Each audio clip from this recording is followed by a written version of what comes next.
اور سارے مذہب کے لوگوں کو لے کے چل رہی ہے. تناسب اس کا آج ہندوستان میں اس سے بہتر کیا تناسب ہوگا. ہم نے اپنے یہاں جب الیکشن میں کینڈیڈیٹس دیے تو 35 سے 40% ہم نے کینڈیڈیٹس نان مسلمس کو دیے. اس میں 20% وہ جیت کے آیا ہے. یہ تناسب میں سمجھتا ہوں پورے ہندوستان کے لیے ایک بہترین میسج ہے, ایک مثال ہے. تو اس لیے کسی طریقے سے اس کے مسلم لیول لگایا نہیں جا سکتا. یہ ہندوستان کے تمام مظلوموں کی, میں کہہ رہا ہوں کہ یہ مظلوم انسانیوں کی سسکتے ہوئے انسانیت کی ایک آواز ہے, اور یہ آواز بہت بڑی طاقت ہے. آپ جانتے ہیں ہندوستان میں 15% لوگ جو ہیں وہی لوگ ہیں جو اپر کاسٹ کے لوگ ہیں, جو خوشحال لوگ ہیں, اور جو 60 سال سے 85% وہ لوگ ہیں جو آل مائنورٹیز ملا کے ہیں. تو ہمارا ٹارگیٹ وہ 85% لوگ ہیں. اس لیے ہم لوگ مائنورٹی بھی نہیں ہے. یہ 85% جس دن بنانے میں ہم کامیاب ہو جائیں گے ہم میجورٹی میں ہوں گے, اور جو آج میجورٹی میں وہ کل مائنورٹی میں ہوگی, اور ہم کو سب کا حق ملے گا. مولانا بدرالدین صاحب, جی آسام میں آپ نے بی جے پی اور کانگریس دونوں کی مخالفت کی, اور دونوں کی مخالفت کر کے آپ 10 اپنے ممبران کو اسمبلی میں لے آ پائے. مہاراشٹر میں آپ کا مخالف کون ہے؟ مہاراشٹر میں ہم نے کہا anti Congress anti BJP کا اسٹینڈنگ نہیں لیا. آپ کی حلیف پارٹیاں کون ہوں گی مہاراشٹر میں؟ دیکھیے ہم کسی کو حلیف نہیں مانتے ہیں. ایون ہم کانگریس کو بھی حلیف نہیں مانتے, بی جے پی کو حلیف نہیں مانتے. پالیٹکس میں حلیف ہوتے ہیں لوگ, لیکن یہ کوئی ذاتی دشمنی نہیں ہے, یہ حقوق کی لڑائی ہے. آج سینٹرل میں آپ دیکھیں ٹیلی ویژن میں آئے دن دیکھتے رہتے ہیں, اڈوانی صاحب کے یہاں سونیا گاندھی جی کے یہاں پرائم منسٹر بلاتے ہیں تو ان کے یہاں سارے لوگ آ جاتے ہیں.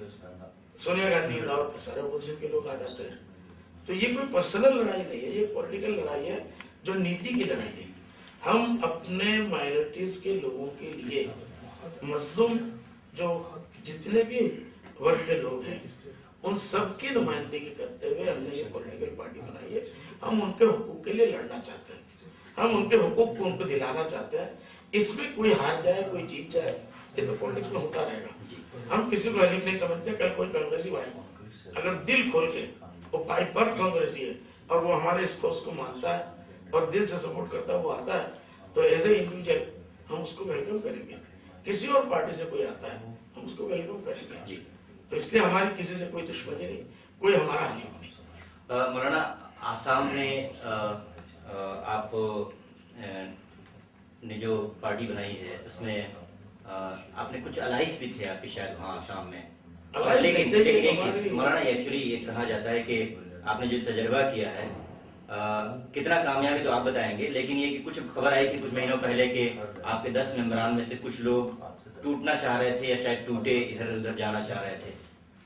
نہیں ایسا نہیں ہے. دیکھیے بڑی پارٹی جب ہوتی ہے ہمیشہ بڑی مچھلی چھوٹے مچھلی کو نکلنا چاہتی ہے, اور یہ کانگریس پارٹی جو وہاں کے چیف منسٹر صاحب ہیں, میں نے پہلے بھی کہا کہ وہ اس پارٹی کو چیلنج کر چکی ہے کہ میں اس کو توڑ دوں گا.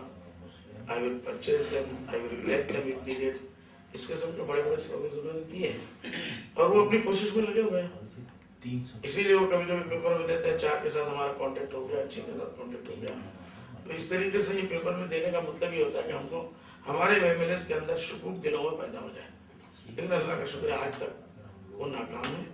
وہ 10 ممبران آپ کے ساتھ ہیں الحمدللہ پوری مضبوطی کے ساتھ ہے, اور کسی کا ارادہ ہمیں نہیں لگتا کوئی ایسا اس قسم کا. جن اسمبلی سیگمنٹ سے جیت کر وہ آئے ہیں وہاں کی جنتا کی رائے ان کے بارے میں کیا ہے؟ دوبارہ اگر الیکشن ہوگا 2010 میں وہاں تو پھر کیا دوبارہ ان کو جیت ووٹ دیں گے لوگ؟ دیکھیے مجھے امید تو یہی ہے, کیونکہ افسوس کی بات یہ ہے کہ جو ہمارا جو گنتانترک سسٹم ہے, جو سمویدھان ہے, اس کے حساب سے ڈسکریمنیشن نہیں ہونا چاہیے تھا.